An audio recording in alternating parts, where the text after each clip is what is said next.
Halo semuanya, selamat datang di kelas Multimedia, Composition, dan Layout. Saat ini kita akan membahas topik 4, yaitu layout ya, the works every time layout. Apakah itu works every time layout? Ini adalah bentuk layout yang paling universal atau paling dasar. Pada dasarnya komposisi layout itu kan teks, visual, dan space. Jadi bagaimana tata letak komposisi tersebut dalam suatu ruang. Nah, nanti topik ini juga akan memberikan pengenalan rules atau aturan dasar saat menggunakan tipografi atau tulisan. Dan harapan atau goal dari topik ini adalah supaya mahasiswa mempunyai working vocabulary dari layout dan dapat memproduksi layout yang fungsional. Nah, mengapa menggunakan WET atau Works Every Time Layout? Alasan pertama, urutan membaca. Jadi kalau misalkan Westerners, orang Barat atau orang Indonesia, kalau misalkan dia belajar membaca, itu urutannya selalu dari kiri ke kanan. Kemudian alasan kedua, kita selalu diajari kalau melihat suatu informasi pada halaman, kita akan secara tidak sengaja itu akan melihat secara natural ya maksudnya, akan melihat informasi tersebut dimulai dari kiri atas, lalu berakhir pada kanan bawah. Alasan yang ketiga adalah reading pattern. Jadi reading pattern dari mata manusia itu menunjukkan, yaitu tadi, dari atas ke bawah, kiri ke kanan, sehingga placement atau penempatan visual dan tipografi itu diatur sedemikian rupa dalam WET nih ya, Works Every Time Layout. Bagian dari WET Layout itu adalah yang pertama margin, lalu kolom, visual, headline, body copy, dan teks. Kita akan lihat satu persatu detailnya setelah ini ya. Apakah itu margin? Oh, margin itu adalah area ya yang diaplikasikan dalam keempat sisi dari suatu space dan seterusnya. Step pertama, margin. Margin ini adalah outer boundaries ya, batas luar dari suatu desain. Kemudian kita harus menerapkan margin yang generous, margin yang besar, yang maksudnya yang cukup besar di dalam 4 sisi dari layout. Sebelum melakukan hal lain, sebelum memasukkan visual dan lain-lain, step pertama yang penting itu adalah memberikan margin di keempat sisi gitu ya. Yang dimaksud besar itu ya pokoknya cukup besar. Kalau untuk brosur atau flyer kecil gitu ya, itu kira-kira minimal 1,5 cm ukurannya. Ukuran margin tuh harus bertambah sebanding dengan ukuran layout. Misalkan kertasnya besar, maka marginnya harus cukup besar kayak gitu ya. Nah, terkadang margin ini juga disebut thumb space gitu ya. Thumb itu ibu jari atau jempol.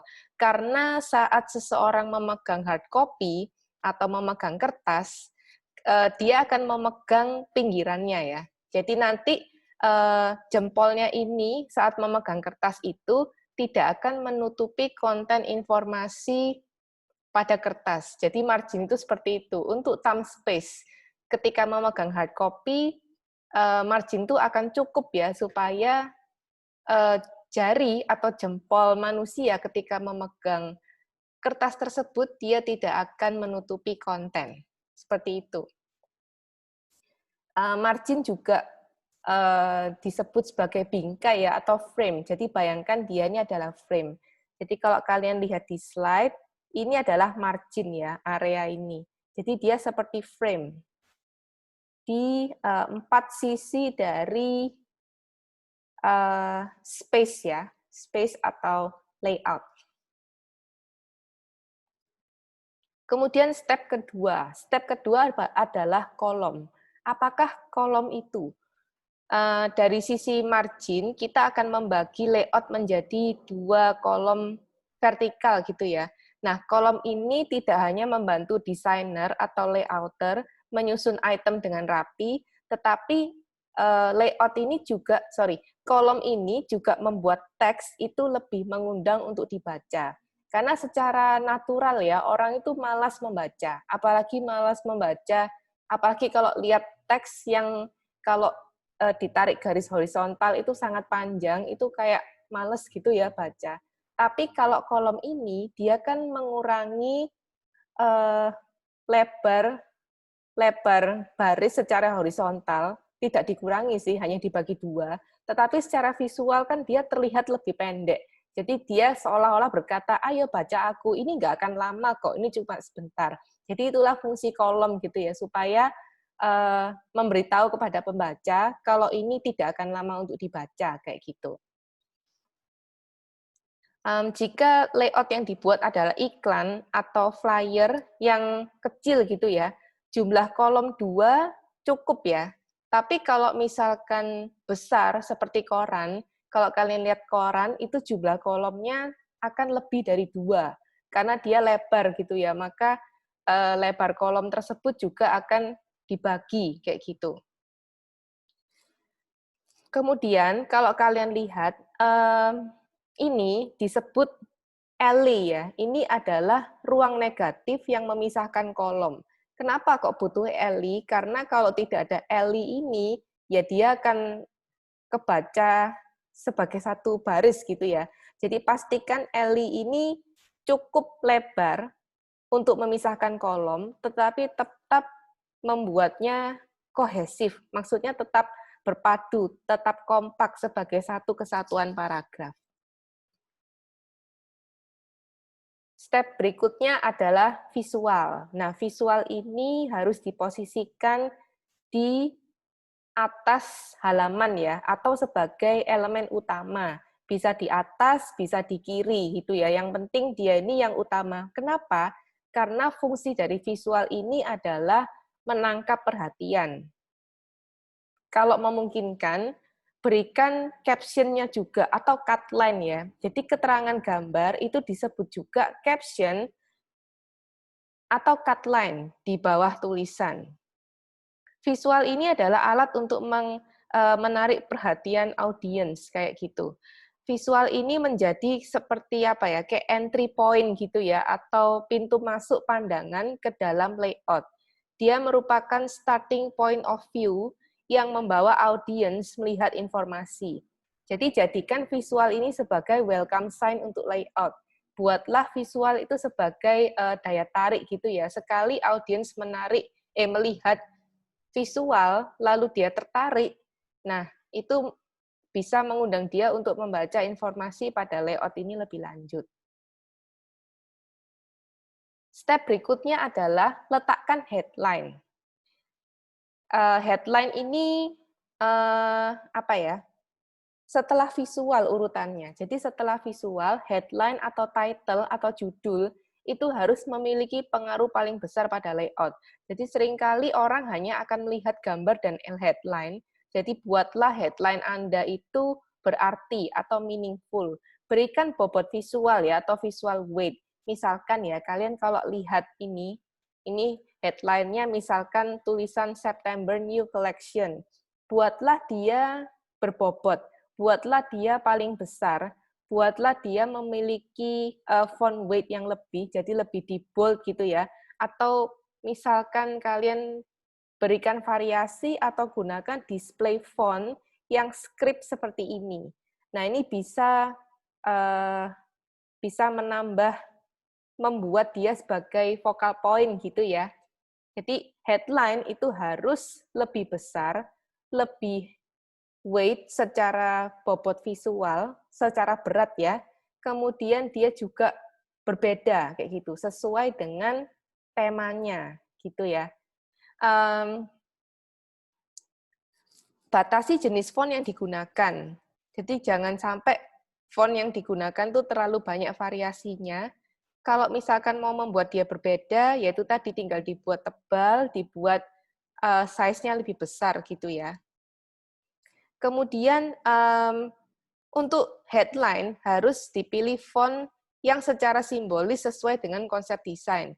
Misalkan headline ini atau layout ini mau mengkomunikasikan sesuatu yang formal, misalkan surat kabar atau koran gitu ya. Nah, jangan gunakan font yang cute. Demikian sebaliknya, jangan misalkan nanti pesta ulang tahun untuk anak, headline-nya itu menggunakan font yang yang kesannya formal gitu ya, seperti font serif. Nah, itu perlu diperhatikan ya untuk pemilihan font. Berikutnya body copy. Nah, body copy ini adalah teks ya, teks dari bodinya, seperti paragraf ini. Ini kalau di dalam contoh, ini adalah paragraf yang cukup singkat gitu ya, bukanlah paragraf yang panjang. Nah, ada beberapa rules untuk ini ya, meletakkan body copy. Yang pertama, pilihlah font yang easy to read gitu ya, yang mudah untuk dibaca, seperti font sans serif kayak gitu, atau font yang serif. Kemudian, jangan membuat indentasi pada paragraf. Paragraf itu harus tetap bentuknya di dalam kolom gitu ya. Jadi jangan ada alineanya, jangan ada indentasinya. Kemudian body copy pastikan dia cukup lebar gitu ya, yang mengakomodasi 6-12 kata per line, kira-kira seperti itu. Kalau kurang dari 6, itu dia akan terlalu sempit ya untuk sebuah kolom. Untuk body copy. Jadi pastikan kolomnya cukup lebar yang bisa memuat 6-12 kata per barisnya. Kemudian yang terakhir adalah teks. Tag ya, T-A-G-X, kayak gitu. Kalau misalkan ini adalah layout untuk advertising atau promosi, biasanya ada tag. Tag itu biasanya berisi informasi seperti logo, kemudian tagline atau slogan, kemudian URL, mungkin alamat fisik, peta, nomor telepon, QR code, dan sebagainya. Nah, ini adalah informasi yang terakhir dibaca. Jadi perlu diingat, kalau visual atau foto, ini adalah daya tarik. Tentu saja headline-nya juga. Jadi mereka harus paling menonjol, posisinya harus di atas atau di kiri, lalu dia memberikan informasi at a glance gitu ya, ini tuh tentang apa? Oh, ini tentang September New Collection dari home decoration, misalkan seperti itu. Saat audiens tertarik membaca, kalau dia tertarik ya, dia akan mencari informasi yang namanya teks ini ya. Oh, aku bisa beli di mana nih? Oh, aku bisa beli di sini. Bisa di-scan QR code-nya, mungkin bisa dicari informasi gitu ya untuk mendapatkan isi dari layout ini, kayak gitu.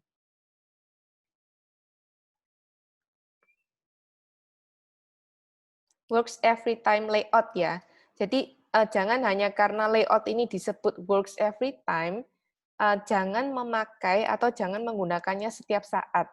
Use it when you need it. Jadi gunakan ketika kamu membutuhkannya. Kayak gitu. Karena ini layout yang paling universal, yang paling standar. Kenapa? Karena kalau graphic design atau layout itu harus dikerjakan sesuai dengan goal ya. Bayangkan kalau semua layout dari advertising atau dari informasi-informasi lainnya dibuat dengan cara yang standar seperti ini, tidak ada nilai kreativitasnya. Tapi kalau diperlukan, WET layout ini bisa digunakan untuk membuat layout yang baik dan fungsional. Karena ada 3 alasan itu tadi ya, urutan membaca, kemudian bagaimana reader itu menangkap visual dan juga headline terlebih dulu.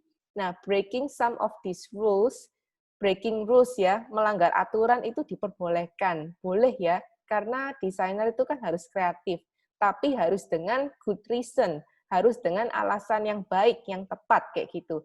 Saat Anda belajar mengenai rules design, aturan desain gitu ya, Anda akan semakin nyaman atau semakin berani ya untuk bereksperimen dengan layout yang lain juga, seperti itu.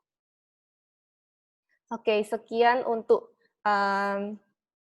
topik kali ini. Jika Anda ada pertanyaan, bisa hubungi saya di Hangouts. Jadi kalau misalkan ada pertanyaan, diketikkan saja di situ, nanti akan saya jawab ya.